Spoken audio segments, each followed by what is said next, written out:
Assalamualaikum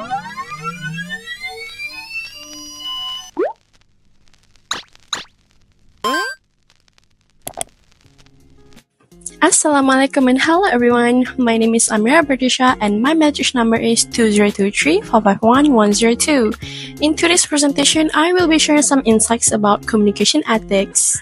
So, what are communication ethics? The term communication ethics refers to the principles and habits that guide ethical communication in multiple kinds of settings, such as mass, organizational, and interpersonal. It involves respectful and appropriate use of media, technology, and language to communicate thoughts, ideas, and opinions. In our topic today, I am going to be listing down the 8 types of ethics: honesty and truthfulness, respect for others, transparency, privacy, fairness and balance, accountability, integrity, and cultural sensitivity. Do you guys know all these ethics can be applied in 3 levels of inquiry?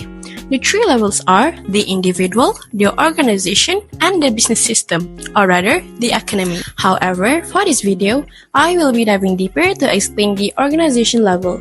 The organizational level ethics look at how companies and other organizations create and enforce rules about what's right and wrong. This includes things like ethical policies, codes of conduct, and communication practices that influence how employees act and shape the organization's culture. Next, let's talk about the moral principles. Moral principles help guide us in making decisions and actions that prioritize what's right over our own self-interest. They are the values and beliefs that push us to do things that benefit others, even if it means sacrificing something on our part. For example, choosing honesty even when it might be easier to lie. There are 2 characteristics of moral principle. Firstly, they override self-interest, and they have serious consequences for human well-being. Here's an example that I can give you. This is John. John is a manager, and as a manager, he must hire a new employee. His best friend applies, but another candidate is more qualified. Hiring his friend would benefit John personally. So what are the moral principles here? John hires the more qualified candidate, prioritizing fairness over favoritism, even though it disappoints his friend and costs him personal benefits. In this case, John's commitment to fairness overrides his self-interest. There is 2 types of moral judgment. Firstly, normative judgment, and secondly, non-normative judgment. So, what is non-normative judgment? Non-normative judgment is stating facts without getting into what's right or wrong. For example, if you say many people spend their weekends watching movies, or most students in this class prefer online lectures, you are just stating what's happening without adding any moral opinions. On the other hand, normative judgment is about sharing our thoughts on what's good or bad, right or wrong. For example, being honest is important, or we should help those in need.